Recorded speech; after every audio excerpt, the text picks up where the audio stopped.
It has been an awesome, 3 days, kind of, sort of. Friday night till now. It's been so great.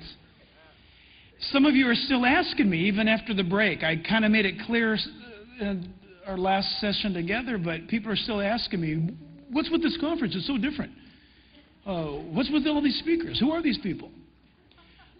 They're the best in what God has gifted them with.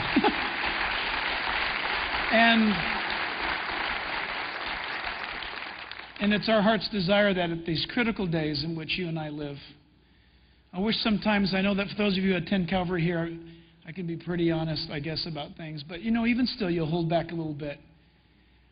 This is our attempt to go about preparing you for the days ahead should the Lord tarry. I was born and raised at Calvary Costa Mesa. I got saved in 1977. Pastor Chuck would say, we could be in heaven in 77. And then when we came into 78, he said, it could be great in 78. And then it came into 79, and he said, it could be fine in 79. Always looking forward to the coming of the Lord. I thank God that my Bible teaches me that in 2 Timothy 4, when Paul the Apostle had lived his life, it was then and only then when the Lord had showed him that he was going to die for his faith. He said that the Lord had laid up for him a crown of righteousness. That's a lot of faith, by the way. Paul's head was going to roll. But he didn't care about that in the physical realm because he said, I thank God he's laid up for me a crown of righteousness. And not only for me only, but for all those who have loved his appearing. The first time Paul ever used the coming of the Lord in the past tense, that he was going to miss that. Because he lived, he said things like, we who are alive and remain shall be caught up to meet the Lord in the air. That's the hope of every believer. If the Lord doesn't come back, then you need to hear, and you needed to hear from these speakers to be prepared. We need to be ready. We thank God that currently in America we can gather together in freedom publicly. Personally, I don't think it's going to be like that for long for the true church. Someone approached me today about some of the information we had available for people to get involved and understand about who's running for office and what you can or cannot do about that. Pastor, don't you think that you should stay out of those kinds of things? No, I do not think. In fact, that's how we got into a lot of problems. We stayed out. But even still, the church has sat too quiet for too long, and the graciousness of God, he's forcing us into a time of growing up, just like any good parent will do to his kids. It's time for us to grow up, and sometimes, like this morning, you hear things that challenge your normal thinking that's comfortable, and it makes you look harder. And so we need to do that like never before. And when this conference comes to an end with Walid, you're going to be going back to your states and to your churches, and a couple of friends from Canada heading back. And it is important for you to be the salt and the light that God has called you to be, no longer hiding anymore. You can't do that. Your friends, your family members, your neighbors need you to take a stand. You say, Jack, they're going to hate me. They're going to think I'm a fool. We heard it this morning. If you're going to be a lamb belonging to the Lord, there's going to be wolves in your life. But we are commanded to be salt and light. And I thank God for the testimony and for the witness of Walid Shoebat. And I also want to have Chuck Missler stand. Because Chuck, just stand. Let us say thank you to you. Just stand. All of your years of faithfulness. God bless you.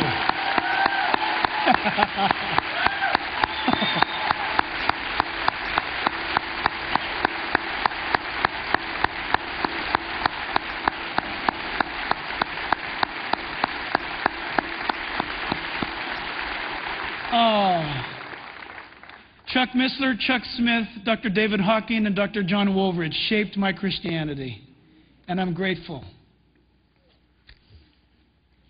Thanks. Here's the rules for tonight. Walid Shoebat, you have 1 hour.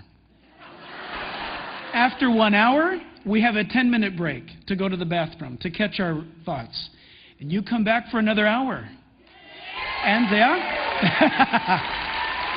and then I think after that, if you're willing, questions and answers, you're a brave man. Is that fine with you? Please give a warm welcome again to Walid Shoebat.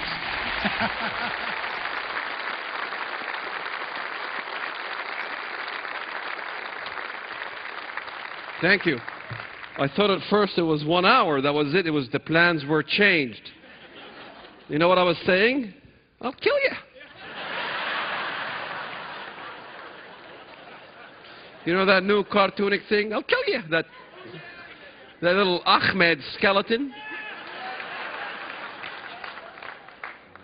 Oh, good. I got the marker. You know, he was talking about Brother Chuck Smith. You know, I remember in 79, 80, I walked into Chuck Smith's church as a Muslim in Costa Mesa. We just first started over there in that church. I remember the guy was singing, "There's Nobody Like Jesus." And he was saying, "Is Muhammad like Jesus?" He was singing a rock and roll song. "Is Gandhi like Jesus?" And you know, as soon as I heard, "Is Muhammad like Jesus?" I got offended and I walked out. I said, "I'll never walk into those Christian churches again." I vowed I'll never walk in a church again. I made a vow to Allah that I'll never walk in a church again. And look at me.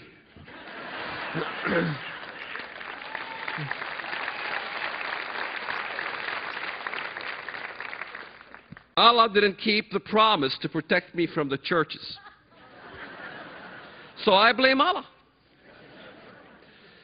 And I also want to thank Brother Chuck Missler. I was in a conference with Brother Chuck Missler, and I was concerned, to be honest, going to speak at that conference because his was a conference, probably the second time I was allowed to talk about Bible prophecy. And I said, how will they receive it? You know, Chuck Missler might not like me talking about maybe some different adjustment of our theories regarding the ends of times. They might, you know, kind of close the door in my face and I'll be kind of ousted out and be pointed at, you know, he's a strange guy with a strange interpretations. You know, you worry. You sweat blood. And then I went to the conference and he was so open. It's like, no big deal, Walid, no problem. You're wrong, we accept you.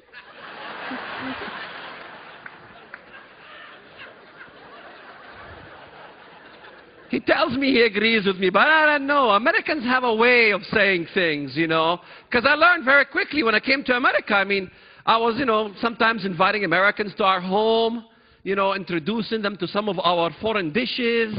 And I remember the first time I invited Americans, and after they finished eating it, the first thing, how did you like it? And the first thing that came out of their mouth, they said, it was interesting. So I went to my wife and I said, they loved it. They thought it was interesting, sort of like intellectual dish. They just loved it. Finally, I learned what the word interesting meant. And I was crushed and hurt. Americans speak with forked tongue.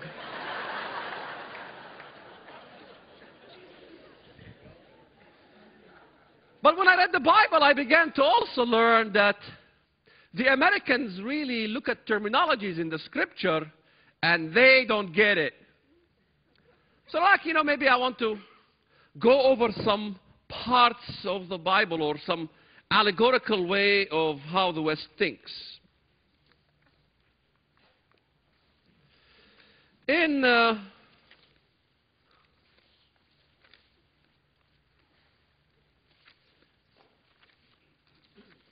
All right, where's the piece of the notes? Go.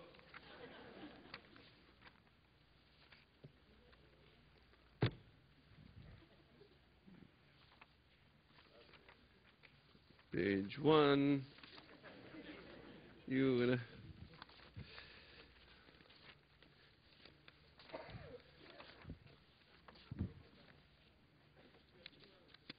I got 2 hours. That's why I'm doing this, you see.